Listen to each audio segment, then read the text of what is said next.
지난주 우리는 6월절 날 예수님께서 한 다락방에서 제자들과 함께 떡과 포도주를 나누시면서 6월절을 폐하시고 성찬식을 이제 기독교의 제2의식으로 세우시는 제정하시는 그런 과정을 살펴보았습니다. 예수님은 이 성만찬의 자리에서 자신이 가룟 유다의 배신으로 사내들인 공회에 넘겨져 6월절 어린 양으로서 죽임을 당하게 될 비극적인 미래를 예언하셨습니다. 참 비장하잖아요, 상황이. 그런데 제자들은 성찬식이 끝나자 누가 큰 자인가, 누가 더 잘났냐의 문제를 놓고 다투기 시작합니다. 22장 24절 볼까요? 또 그들 사이에 그중 누가 크냐 하는 다툼이 난지라. 참 묘하죠. 이 엄중한 상황에서 제자들은 자리싸움을 하고 있었던 겁니다. 이에 예수님은 때가 어느 때인데 지금 자리 다툼을 하고 있느냐라고 꾸짖으시면서 제자들이 자신이 받아야 할 시험을 함께 받게 될 것을 경고하셨어요. 야, 이 시험은 나만 받는 게 아니라 너희도 함께 받게 될 거야 라는 얘기죠. 한번 확인해 볼까요? 28절 한번 보세요.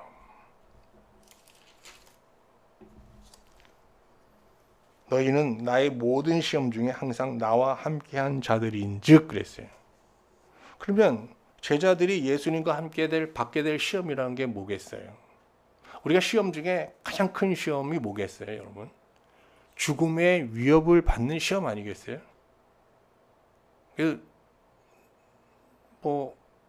강도들이 사람을 위협할 때 뭐라고 그래요? 너 흉기를 들고 죽을래 그러잖아요.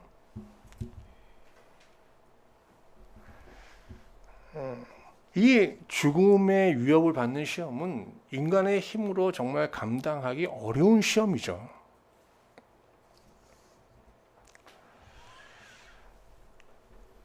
예수님은 지금 그 자리 다툼의 중심에 있는 베드로를 딱 지목하시면서 그가 죽음의 위협을 받는 시험에서 제자도를 포기하고 그 자신에 대한 하나님에 대한 믿음이 산산이 부서지게 될 것을 예언하셨습니다. 한번 확인해 볼까요? 31절 말씀 볼게요. 시몬아 보라 사탄이 너를 밀가 부르듯 하리라 그랬잖아요. 그러니까 사탄이 너의 믿음을 어떻게 해요? 가루로 만들어 버릴 거다라는 상당히 이게 정말 자존심 상하는 말이잖아요. 베드로가 뭐라고 대답합니까? 아닙니다. 결코 그런 일이 일어날 수 없다는 겁니다. 나는 주와 함께 오게도 가시고 죽을 각오도 이미 하였습니다.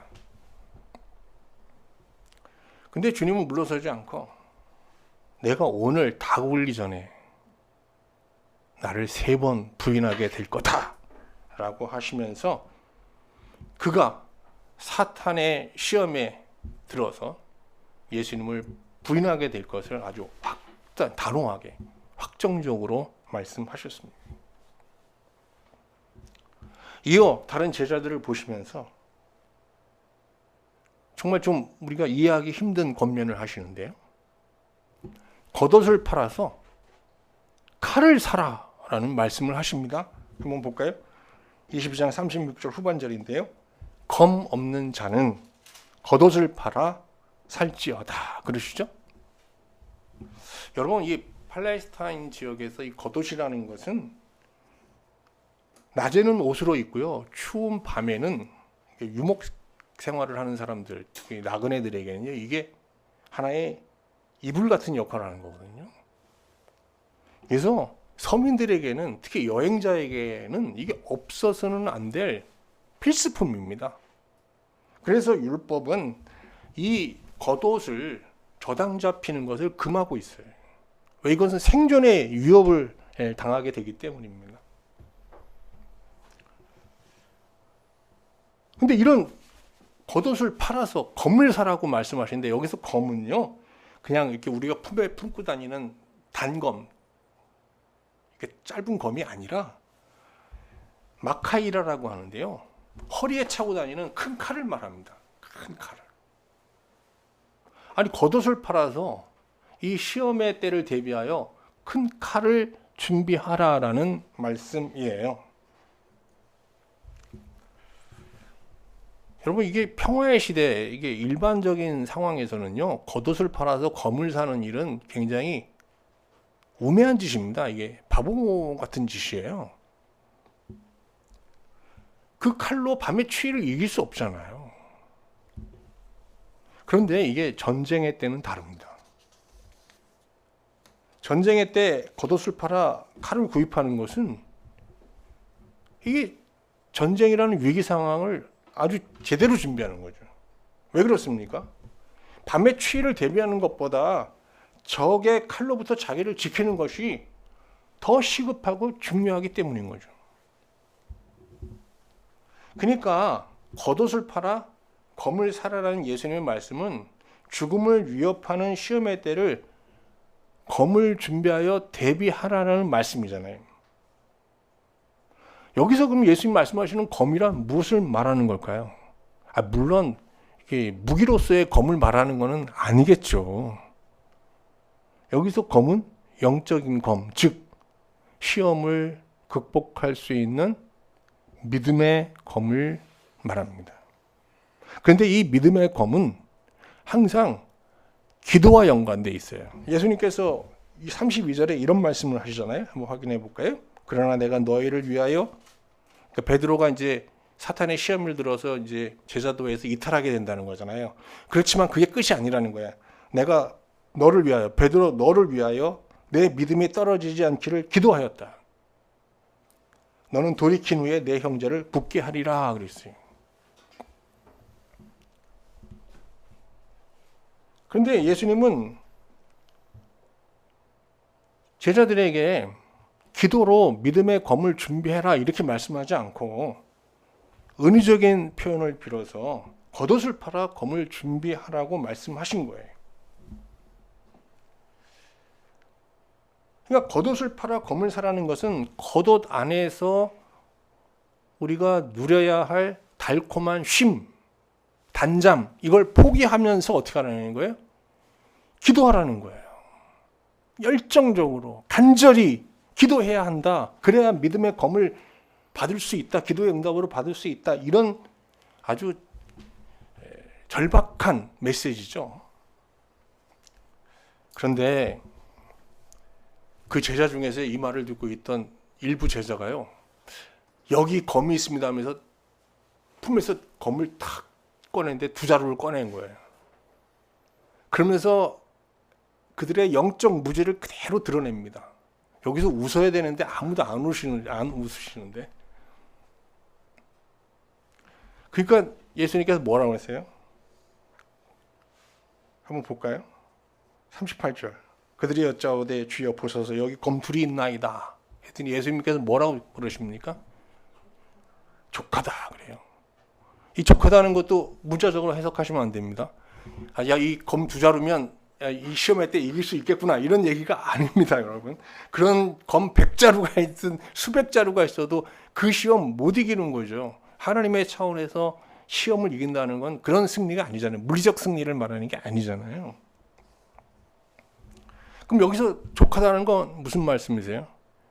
이게 참 그 하나님의 구속사에 관련된 참 영적인 깊은 비밀스러운 얘기를 지금 하는데 못 알아듣잖아요. 그러니까 족하다 그러셨는데 대화를 중단하면서 좀 탄식하는 거죠. 됐다. 그만하자 이런 뜻입니다, 여러분. 그러면서 예수님은 겉옷을 팔아 검을 준비하라는 말씀이 무엇을 의미하는지 그것을 실제적으로 보여주시기 위해서 제자들과 함께 감람산으로 향하셨습니다. 거기 겟셋마네 동산이라고 하는 곳이죠. 늘 기도하시던 자리입니다. 근데 기도하시기 전에 마태복음에 보면요, 예수님께서 제자들에게 이 십자가 죽음을 앞두면서 예수님께서 내적으로 겪고 계셨던 그런 복잡한 심령을 숨김없이 토로하는 내용이 나옵니다. 마태복음 26장 38절 제가 읽어드릴게요. 내 마음이 고민하여 죽게 되었으니 너희는 여기 머물라 나와 함께 깨어 있으라 그러면서 중보기도를 부탁하셨어요.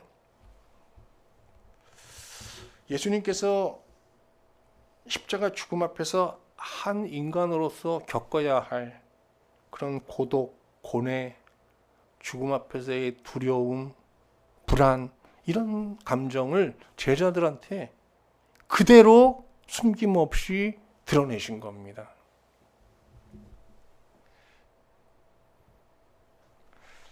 여러분, 이렇게 우리가 이제 이걸 심연의 언어잖아요. 깊은 속에 있는 얘기를 하면 어떻게 이게 보통 이렇게 깊은 심연의 얘기가 나오면 그의 심연에 부딪히게 되거든요. 그러면 응답을 어떻게 해요? 심연의 언어로 고백하게 되는데 주님 정말 그렇게 외로우시고 그렇게 고독하신 거군요. 그러면서 이제 이렇게 응답을 하고 응대를 하고 또 우리의 내면의 얘기도 이렇게 끄집어 제자들이 나와야 되는데 제자들이 아무 말이 없어요. 이런 심연의 언어를 이해하지 못하는 거예요. 아무튼 예수님은 제자들에게 중보 기도를 부탁하시면서 이 시험은 나에게만 오는 시험이 아니잖아요. 그들도 겪어야 될 시험이잖아요. 그래서 너희 자신들을 위해서도 시험에 들지 않도록 기도해야 돼. 나를 위해서도 기도하고 너희 자신을 위해서도 기도하라는 당부를 하십니다. 22장 40절입니다. 유혹에 빠지지 않게 기도하라. 여기서 유혹은 뭐겠어요? 유혹이 뭘까요? 이 죽음의 위협을 받는 상황에서 살고자 예수님을 부인하고 하나님을 믿었던 그의 올곧은 신앙 자체를 다 어떻게 해요? 포기하는 이런 영적인 굴욕 상황을 말하는 거거든요. 야, 너희가 지금 여기서 정말 겉옷을 팔아 검을 사는 마음으로 간절하게 기도하여 정말 하나님으로부터 믿음의 검을 응답으로 받지 못하면 어떻게 된다는 거예요? 그 죽음의 위협을 받는 시험 앞에서 나와 하나님을 동시에 부인하면서 정말 영적으로 비참한 자가 될 거야. 정말 너희들이 통곡하며 통회할 그런 영적 굴욕을 당하게 될 거야 라는 경고입니다.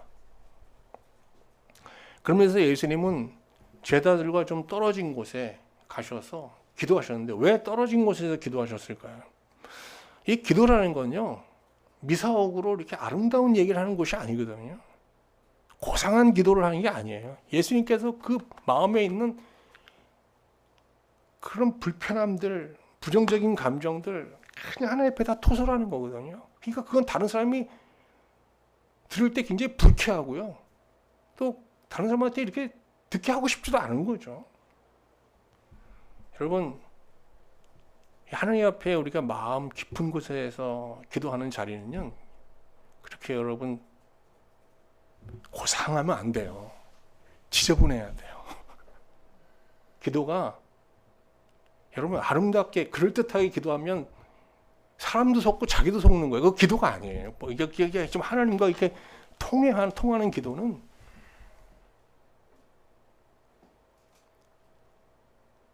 좀 부끄럽고 좀 비참하고 좀 우리 안에 있는 그런 찌질한 얘기 다 해야 되는 거거든요. 그래서 이게 그렇게 아름답고 고상한 자리가 아닌 거죠. 어쨌든 그곳에서 예수님은 마음에 있는 부정적인 감정을 다 토설하시면서 하나님께 정말 이 죽음의 위협을 받는 자리에서 당당히 담대히 하나님께 순종하는 마음으로 이 상황을 받아들일 수 있게 해달라는 믿음을 구하게 되는데요. 한번 볼까요? 그 내용을 42절입니다. 아버지요, 만일 아버지의 뜻이거든 이 잔을 내게서 옮기시옵소서. 이게 내가 십자가 죽음을 당하지 않고도 하나님의 복음이 완성될 수 있는 길이 있다면 그렇게 해달라는 얘기죠. 그러나 제가 꼭 십자가의 죽음을 통해서만 하나님의 복음이 완성되고 이 시대에 정말 하나님을 두려워하고 하나님을 진정하는 하나님의 구원을 열망하는 그런 심령이 가난한 자들이 제 십자가 죽음을 통해서만 죄사함을 받고 구원에 이룰 수 있는 것이라면 그렇게 하게 해달라는 거예요. 그러나 내 원대로 마옵시고 아버지의 원대로 되기를 원합니다 라고 기도하셨던 거죠. 이는 시험의 때 모든 시대 모든 신자들이 모방해야 되고 따라야 할, 이게 이제 신앙의 모범인 거죠. 이게. 누가는 그날 밤 예수님께서 겟세마네 동산에서 기도하실 때 땀에 핏방울이 섞여 나왔다는 증거를 덧붙이고 있습니다. 44절 예수께서 힘쓰고 애써 더욱 간절히 기도하시니 땀이 땅에 떨어지는 핏방울 같이 되더라. 이것은 누가의 해설이거든요. 땀이 핏방울이 되는 현상을 의학에서는요 혈안증이라고 합니다.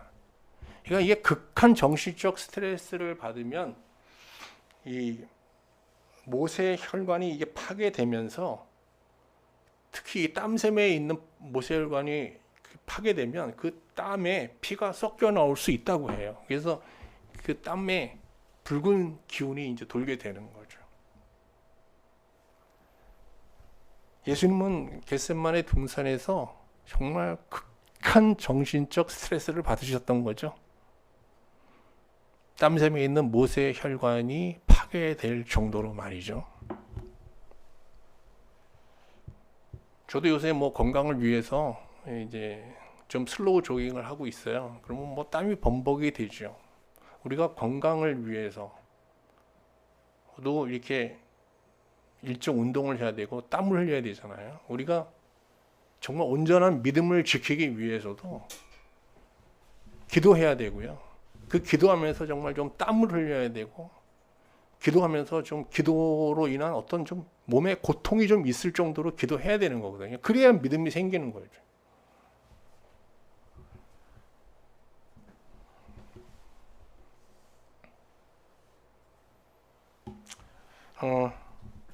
하여간 예수님은 이렇게 기도하시는 가운데 정말 십자가 죽음을 억지가 아니라 정말 자발적으로 기꺼이 받아들일 수 있는 담대한 마음을 갖게 됩니다. 이게 뭐예요?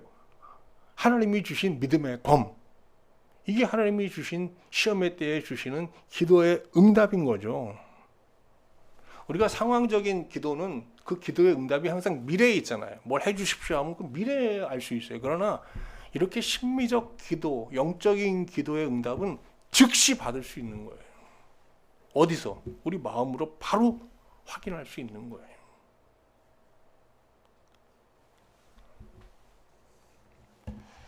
자, 그래서 예수님 기도를 마치시고 기도의 응답을 받으시고 담대한 마음으로 제자들을 찾아갑니다. 내 제자들은 다 겉옷을 싸고 잠들어 있었습니다. 겉옷을 팔아 검을 사라, 믿음의 검을 준비하라는 말씀을 주셨건만 그들은 겉옷 속에서 하루의 피곤을 씻는 달콤한 잠에 빠져 있었던 겁니다. 그런데 여기서 누가는 그들이 겉옷 속에 잠자는 이유를 다르게 해석해요. 피곤함 때문이 아니라는 거예요. 한번 확인해 볼까요? 45절 46절 말씀 보세요. 기도 후에 일어나 제자들에게 가서 슬픔으로 인하여 잠든 것을 보시고 이르시되 어찌하여 자느냐, 시험에 들지 않게 일어나 기도하라. 피곤함으로 인하여 잠든 것을 보시고 그러지 않았어요. 뭘 보고요? 슬픔으로 인하여 잠든 것을 보시고. 여기 슬픔이 뭔지 아세요?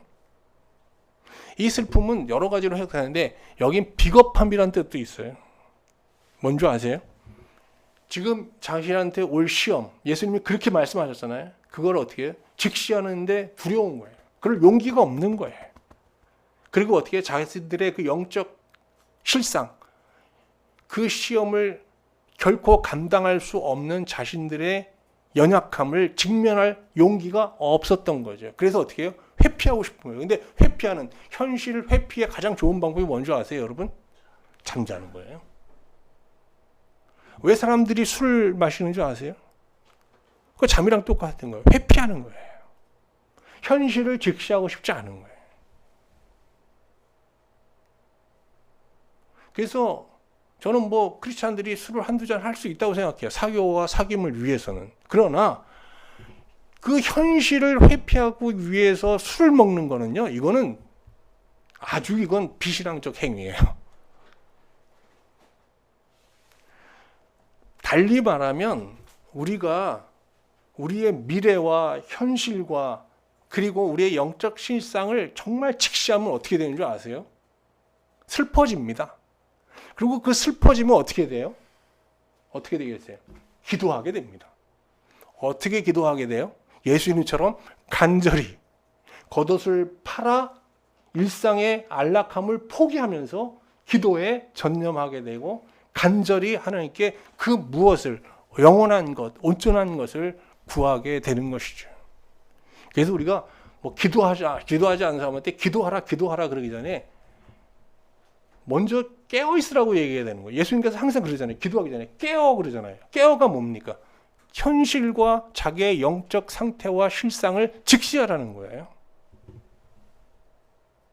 사람들이가 이렇게 대화를 하다 보면요. 저 자신도 그렇지만 어느 정도의 망상, 어느 정도의 그냥 낙천적인 미래에라는 헛된 꿈에 사로잡혀 있거든요. 그 뭐예요? 예수님 볼 땐 뭐예요? 다 취한 상태고 잠든 상태거든요. 그러니까 예수님께서 맨날 멀쩡하게 깨어있는 사람 보고 깨어라 그러는 거예요. 왜? 물리적으로 육체적으로 잠에 취해 있는 게 아니라 영적으로 다 예수님 볼 땐 잠에 취해 있는 거예요. 술에 취해 있는 거예요. 왜? 현실을 직시하지 못하는 거예요. 여러분 우리 미래에 가장 확실한 게 뭐예요? 죽음이잖아요. 우리 크리스찬들에게 죽음은 다른 말로 뭐예요? 하나님의 심판이잖아요. 우리의 영혼의 운명을 결정하는 너무나도 엄중한 사건이잖아요. 이걸 직시해도 깨어 기도하게 되는 거예요. 이것만 직시해도.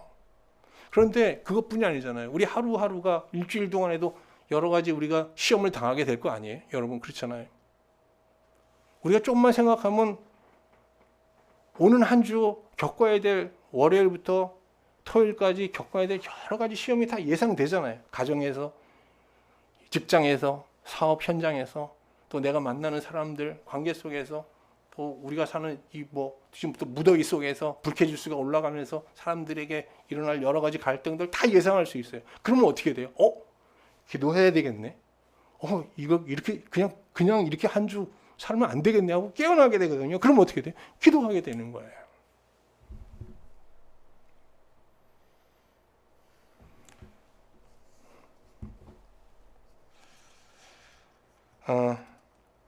아무튼 예수님은 이렇게 기도하시면서 기도의 응답으로 이제 믿음의 검을 받았잖아요. 그래서 이후 그 죽음의 위협을 당하는 시험 앞에서 스스로 자신을 그들에게 내어주시면서 십자가 죽음을 어떤 이 세상의 악인의 권력에 굴복하는 형태가 아니라 하나님의 뜻에 순종하는 방식으로 십자가 죽음을 받아들이며 하나님의 복음을 완성하게 되시죠. 반면 제자들은 이 기도의 자리에서 믿음의 검을 구할 기회를 상실하고 이 겉옷에 숨어 그들이 달콤한 쉼을 취한 그 대가로 이 죽음의 시험 앞에서 예수님을 부인하고 도망치며 하나님과 예수님을 동시에 배반하는 그런 영적 실패와 굴욕을 당하게 됩니다. 자, 예수님께서 이제 십자가 죽음을 이겨내시는 과정을 한번 살펴볼까요? 예수님께서 이제 기도를 마치시고 산에서 내려가실 때 예수님의 예언대로 가룟 유다가 칼과 몽둥이로 무장한 대제사장의 이제 하속들 그리고 백성의 장로들 이런 사람들을 이끌고 나타납니다. 가룟 유다는 무장한 이들에게 자신이 가서 입을 맞추는 자가 바로 너희들이 체포해야 될 그 예수다라고 이제 언지를 주고 예수님께 나아갑니다. 그러면서 예수님께 라삐어 안녕하십니까 하면서 이렇게 그들은 이제 포옹하잖아요. 포옹하고 이제 뺨에 입을 맞추잖아요. 그래서 이제 포옹을 하러 나옵니다. 그러자 예수님께서는 유다야, 내가 입맞춤으로 인자를 파느냐라고 하시면서 그의 거짓을 폭로하십니다. 그러면서 피하셔야 되는데 그냥 당당히 유다 앞에 나가게 되시죠. 이때 이제 대제사장이 보낸 하속들이 검과 몽둥이로 무장한 자들이 예수님을 잡으러 옵니다. 그때 이제 한 제자가, 사실 베드로죠. 베드로가 칼을 꺼냅니다. 그래서 제일 앞장서 예수를 체포하려는 그 하속의 귀를 자르지 않습니까? 그때 예수님께서 아주 귀한 말씀, 중요한 말씀을 합니다. 이것까지 참으라는 거예요. 이 엄청난 불의하고 이 억울한 상황 속에서 신자는 참아야 된다는 거예요. 참으라. 이것까지 참으라. 그러죠. 그러면서 그 피가 뚝뚝 떨어지는 그 하속의 귀를 주워서 그의 귀에 붙여주시고 치유를 위해서 기도하셨어요. 아무튼 예수님께서는 아무 저항 없이 6월절의 어린 양처럼 검과 뭉치로 무장한 대제사장이 보낸 하속들에게 체포되셨습니다. 예수님이 체포되자 그런데 칼을 들고 맞서던 제자들은요 갑자기 다 도망칩니다. 그런데 예수님께서는요 체포되시면서 아주 이상한 선언을 하십니다. 한번 확인해 볼까요? 53절. 내가 날마다 너희와 함께 성전에 있을 때에 내게 손을 대지 아니하였도다. 그러나 이제는 너희 때요 어둠의 권세로다. 그래요. 지금 이 때가 바뀌었다는 거예요. 어떤 때로? 암흑의 때, 어둠의 때로 바뀌었다는 것입니다. 그러면 어둠의 때, 악의 때라는 건 뭐냐? 악인이 의인을 마음대로 괴롭히고 능욕하고 괴롭힐 수 있는 그런 환경이 허락된 시대를 말하는 것이죠. 그런데 이 악의 시대라는 게요, 어둠의 시대라는 게 하나님의 입장, 하나님의 시간 속에서 보면요, 이게 하나님의 구원이 성취되는 시간이라는 해석을 누가가 사도행전에서 합니다. 한번 들어보실까요? 확인해 볼까요? 26장, 사도행전 26장 18절 말씀인데요. 그 눈을 뜨게 하여 어둠에서 빛으로 사단의 권세에서 하나님께로 돌아오게 하고 죄사함과 나를 믿어 거룩하게 된 무리 가운데서 기업을 얻게 하리라 하더이다. 악의 시대, 어둠의 시대는 하나님의 시간에 보면은요, 하나님께서 예수님이 그렇게 그들에 의해서 능욕을 당하고 죽임을 당하고 억울한 비참한 죽음을 맞게 되는 그 상황 속에서 어떻게 해요? 어둠에 있는 자들을 빛으로, 멸망과 사망 아래에 있는 자들을 영생과 구원의 자리로 인도하시는 기회와 길을, 그런 시대를 여시게 되었다는 것입니다.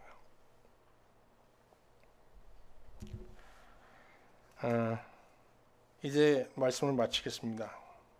오늘 본문에 보면요, 두 종류의 칼이 등장하잖아요. 하나는 죽음의 위협도 이길 수 있는 믿음의 칼이고요. 다른 하나는 제자들이 몸에 품고 있었고 또 베드로가 예수님을 불법적으로 체포하려고 하는 불의한 자를 향해서 뽑아들었던 그의 하속의 귀를 잘랐던 그 물리적인 칼, 무기로서의 칼입니다. 세상은 베드로가 휘두른 칼을 정의의 칼이라고 말할지 모르지만 예수님이 보실 때 그 칼은요, 본능에 입각해 휘두른 그냥 감정의 칼이고요, 폭력의 칼에 불과한 것이었습니다. 실제로 베드로는 이 감정의 칼을 휘둘러 하속의 귀를 자르지 않았습니까? 근데 예수님께서 베드로에게 뭐라고 그러세요? 야, 참 너 정의롭구나. 너 나를 생각하는 마음이 끔찍하구나. 그러지 않으셨어요. 칼을 칼집에 넣으라고 했어요. 칼을 가진 자는 칼로 망한다. 너 그 칼 휘두르면 일시적으로는 너 뭐 위로가 오고 만족이 올지 모르지만 너 그 칼로 너도 망하고 너 주변에 있는 사람들 다 망하게 해라는 경고죠. 그러면서 예수님은 오히려 그 베드로가 휘두른 감정의 칼, 그 폭력의 칼로 희생된 하속의 귀를 그의 귀에 붙이면서 기도해 주셨거든요. 그건 뭐예요? 감정의 칼, 육체의 칼을 칼집에 넣으시고 어떻게 하셨다는 겁니까? 그는 그렇게 할 수밖에 없잖아요. 대세상의 하속으로서 그가 할 일을 하는 거잖아요. 그래서 그를 이해하는 이해와 그러면서 그를 불쌍히 여기는 긍휼의 칼로 그의 악을 대응하신 겁니다.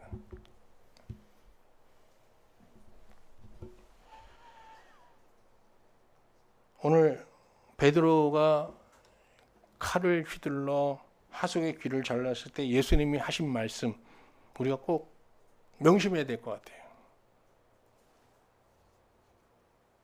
베드로야, 칼을 가진 자는 칼로 망한다. 감정의 칼, 칼집에 넣어라. 우리도 뭐 이렇게 또 일상의 삶을 살다 보면 감정의 칼을 휘두를 때가 많잖아요. 제가 좀 부끄러운데 지난 목요일 날 자동차 부품이 실려 있는 이제 밖에 달리는 이제 철 팔레트입니다. 이거를 이제 지게차 기사가 올려주면 제가 이렇게 정리하는데 위에서 그 사람이 좀 잘못했고 저도 좀 처음 하는 일이라 미숙하다 보니까 이제 이게 하다가 떨어졌어요. 그러면서 제가 좀 약간 다쳤습니다. 그런데 그 상황에서 이제 직원이 나와서 이제 저를 이제 문책하고 이제 피해 보상을 요구하는 그런 일이 있었어요. 제가 보기에는 뭐 말도 안 되는 상황이죠. 잘 이제 설명을 하면 되는데 제가 이제 감정이 또 나와서 감정의 칼을 확 휘둘렀습니다. 화를 내고. 그래서 뭐 일을 그냥 어쨌든 안 하기로 하고 그냥 나왔는데요. 근데 나오면서 저런 사람들은 진짜 정말 혼쭐이 나야 돼. 뭐 이런 마음으로 처음엔 나왔는데 제 마음에 이제 평강이 사라지고 여러분들과 이렇게 어렵게 교제하고 또 예배드리면서 마음속에 가졌던 그런 하나님 나라 평강이 깨지고 또 그 청년 저한테 나왔던 그 청년도 마음이 상했을 거 아니에요. 하루 종일 불편하고 뭐 뒤에서 또 뭐 욕도 하고 그럴지 모르겠죠. 그런 그림이 막 그려지면서 참 부끄럽고 좀 하나님 앞에 또 이제 머리를 숙이고 저쪽에 차 세워놓고 이제 잠깐 운전대 붙잡고 기도를 했습니다. 근데 딱 생각나는 게 아침에 나올 때 그래도 제가 운전대 붙잡고 하루 시작할 때 오늘의 있을 시험에서 이런 상황들이 있을 수 있잖아요. 그래서 실수하지 않게 해달라고 기도하고 뭐 사고로부터 지켜달라는 그런 기도를 하는데 그런 기도를 언젠가부터 안 하고 있더라고요. 기도의 부재로 일어난 영적 수치구나 이런 생각이 들었습니다.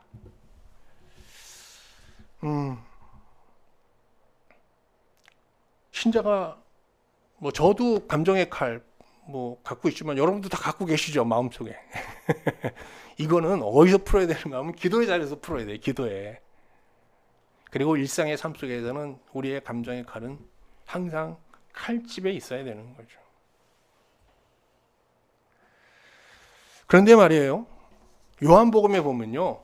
예수님에 의해서 이 잘린 귀를 치유받은 이 사람의 이름이 나와요. 제가 한번 읽어드릴까요? 요한복음 한번 볼게요.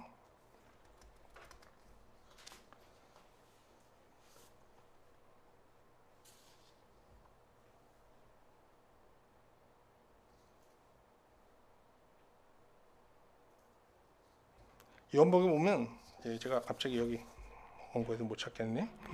요한복음에 보면요. 이 하속이 이름이 말고라고 나옵니다. 그 이름이 명시되었다는 것은 그가 훗날 신자가 되었고 나아가 교회 지도자가 되었다는 뜻이거든요. 성경에 이름이 기록됐다는 거는. 그래서 이 말고가 그 예수님의 그 긍휼과 그런 자비의 칼을 경험하면서 변해되었다는 것이죠.